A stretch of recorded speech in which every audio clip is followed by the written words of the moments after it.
In this unit, we're talking about deontology, and we wanted to know what are your rights, what are your rules, and why, according to the deontologist. So we're going to spend most of this video talking about what your rights might be and what the corresponding rules might be. So the basic idea that the deontologist has, or at least that one deontologist, Immanuel Kant, which is the deontologist we'll be looking at, the idea is an ethically action is okay if it's, in a certain sense, universalizable. Now, what that means, we'll find out, but the idea is the fundamental ethical rules act in a universal way, and what the right you have is to be treated fairly. And what treated fairly means is to be treated in a way that everybody could be treated. So again, we'll have to see exactly what that means, so that's what we're going to get into. But the fundamental idea is going to be this sort of everyone, in a certain sense, has to be able to act in the same way. And the rule is ethically okay if everybody can follow it. So we're going to start by considering an example of someone doing something wrong and try to figure out what's wrong about it. So let's suppose you're in a situation where you owe someone some money and you cannot repay the debt. And bad things will happen to you if you cannot repay the debt. And you know someone who has extra money. So what do? Well, you lie to them to get them to lend you your money. You're not going to be able to repay the debt, but you tell them that you can, and they give you the money on that basis. So then you go and you repay the original lender, but you don't repay the second person. So it seems like this is wrong. You should not be lying to this person who has the money that you want. So why? Why is it wrong? And let's see if we can sort of generalize from that the problem. So note that it's not, the lying promise may maximize utility, right? It might be better overall if the other person doesn't have the money and you repay the original person. Maybe that's going to make everybody better off. But so it's not a utility problem with not maximizing utility that makes the lying promise wrong. Something else is wrong in this situation. Even if the lying promise does maximize utility, something is still gone wrong, and what is it? So in understanding what's wrong, we're going to look at something called a maxim. So let's think about what's going on in your head if you were actually to do this, which I suppose you wouldn't, but let's suppose you were going to. So your goal is what? It's to get money. Your action is what? It's to lie about whether or not you can repay. And your circumstance, it's when you need money and you can't repay a loan. So your maxim is, in order to get money, when it's needed but I can't repay a loan, I will lie about my ability to repay. So more generally, a maxim summarizes your reason for action. It says, in order to get a certain goal, I will do a certain action in a certain circumstance. So for example, here's some others. In order to preserve my teeth, I will clean them when they're dirty. Or in order to make others happy, I will give them gifts on their birthdays. Or in order to have fun, I will go camping in the summer. These are all maxims, right? There's a goal, fun, teeth, happiness of others. There's an action, camping, gifts, clean my teeth, and then specific circumstances in the summer, on their birthdays, when my teeth are dirty, or when your teeth are dirty. So let's suppose, to go back to the lying promise case now, that everyone were to accept the lying promise maxim. So everyone says, in order to get money when it's needed, but I cannot repay a loan, I will lie about my ability to repay. Each person endorses that as a principle for action.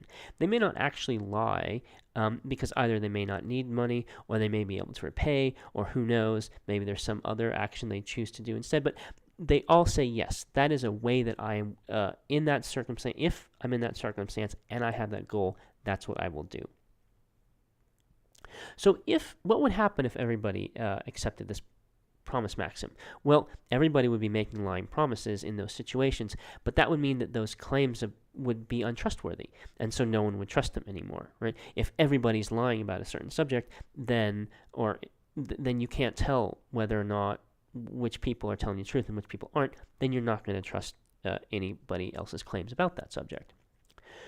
But in that case, in that situation where everybody did endorse the willing promise maxim, your maxim would no longer make sense, right? Because the lying promise wouldn't get you the money, and so the lying promise wouldn't be a reasonable way to go about fixing the situation anymore if everybody else is doing it.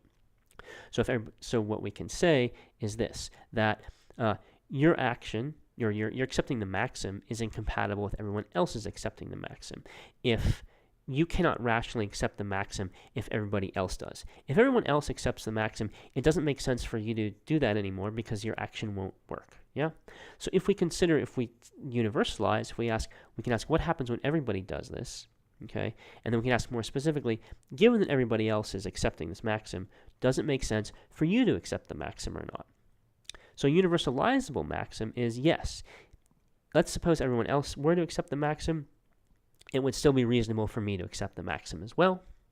A non-universalizable maxim says, is a maxim where if everyone else accepts the maxim, then it's no longer reasonable or rational for you to accept the maxim. You won't achieve your goal by acting in that way anymore. So what are some other non-universalizable maxims? Well, here are a couple. In order to achieve my goals, I will kill this person if doing so will help further my goals. In order to achieve my goals, I will steal this item if doing so will help further my goals. In order to achieve my goals, I will not assist another, even if they are about to die.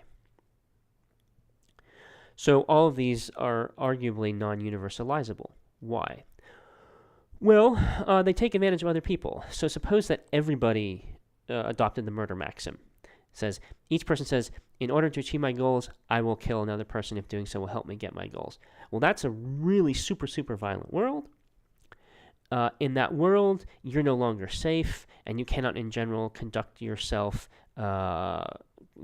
pursue your goals anymore. So if everyone were to accept the murder maxim, then it wouldn't make sense for you to accept it anymore, because you'd be under so much threat. You wouldn't really be. In fact, most maxims wouldn't be any good, because you're probably dead already, and even if you're not, you're going to be really interfered with. So when you act on the murder maxim, if you were to, you would be taking advantage of other people's nonviolence, right? Your maxim is effective for you only because other people don't also follow it. If everybody followed the murder maxim, the world would be chaos. The same thing is true of the theft maxim. If I act on the theft maxim, then I'm taking advantage of other people's respect for property while not respecting their property myself. If everybody were to act on the theft maxim, it would be, again, very chaotic. You wouldn't be able to maintain your property, and that would interfere with all of your plans. And so it doesn't make it's not rational for you to say, yes, let's have everybody act this way, because that undermines your ability to pursue most, if not all, of your goals. And so if you act on the theft maxim when other people aren't, you're taking advantage of the fact that they respect property and you don't. If I act on the theft maxim, I'm taking advantage of the fact that other people respect property, and yet I'm not going to. Finally, the not helping maxim. Well, so here the idea would be that there's always a chance that I will end up in a situation where I need someone else's help to survive, and I'm not going to be able to pay them back for doing so. So I need other people to be altruistic. There's always a good chance that that's going to be the case. So if I decide I'm not going to be altruistic at all, then, or at least Kant thinks, I'm taking advantage of other people's altruism. I'm relying on them to help out me when I need it, but I'm not willing to help out other people when they need it. So I'm acting differently. I'm acting according to a different maxim than other people. I don't want to live in the world where other people aren't altruistic, because that's bad for me, because I'm going to need their altruism. So the idea is that all of these maxims take advantage of other people acting in a different way. They're effective. They make sense to adopt, only for me. I don't want other people to adopt them as well. That's a problem. Once other people adopt them, then more specifically, these maxims don't help me anymore. They don't give me a good way to act, to pursue my own goals. And so when I do act on them, I'm taking advantage of other people's not acting on them. Many maxims are universalizable. So in order to achieve my goals, I will never lie. Yeah, sure. Everybody could act this way, compatibly with everyone else is acting in this way. When you or I follow this principle, we're not taking advantage of anyone else. In order to support myself, I will pursue that career that I find most rewarding. Sure, yeah, you can act on this principle. It's universalizable. If everyone else accepted on this maxim, would it still be rational for you to accept it? Sure, yeah, of course. So those are universalizable. In neither of those cases are you taking advantage of anybody else if you follow those maxims. So Immanuel Kant is perhaps the most famous deontologist. He's a German this time from the 1800s. And he says this. He says, act only on that maxim through which you can at the same time will that it should become a universal law. So you only say, I'm going to do this action for this reason in this circumstances if I can at the same time say, and everybody else should too.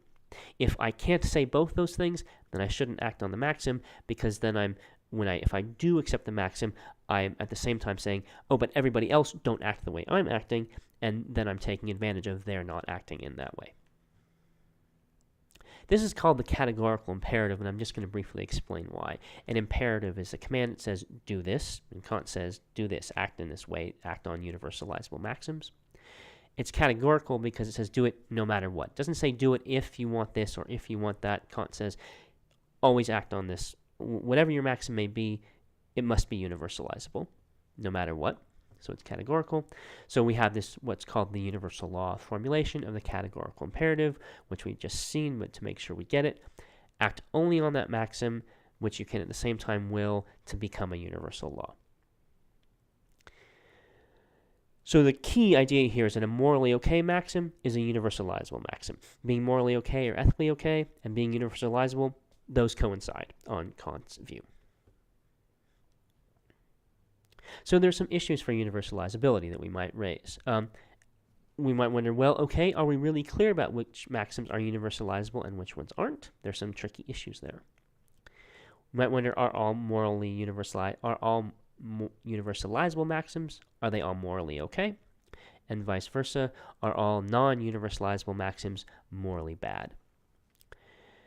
So, and if 2 and 3 are true, why are they true? In particular, if we think back to the previous video, we talked about sports and we said, okay, you have a goal to win the competition, but then there are rules about how to win the competition, and there's a value that makes us pursue those rules. Right? It's fair competition. So I might ask, okay, so what's going on? Why should we follow this universalizability idea, right? What value are you respecting or promoting when you act on a universalizable maxim? What value are you not respecting or failing to promote when you don't act on a universalizable maxim? So briefly, we have this idea, right? The morally okay, universalizable, those go together. The idea is that the value is the value of fairness. I'm not taking advantage of other people if I act on a universalizable maxim, right? So just here's a simpler example, right? There's the carpool lane on the freeway, yeah? So sometimes people drive down the carpool lane in the freeway when they don't have, when there's only one passenger in the car and they're not using a hybrid or a electric car. So those people are taking advantage of the fact that the rest of us aren't doing that, and that's kind of why it's annoying. And in general, lots of things that people do that we find annoying when we're driving, it's because, oh, if everybody acted that way, it would be a big mess. I'm not acting that way. You're taking advantage of me. I don't like that. But one might wonder, do I always have to be fair? And why do I have to be fair? I mean, okay, fairness is a value. Sure, you can say that, but it would be nice if we had more of an explanation as to why. Okay, so, and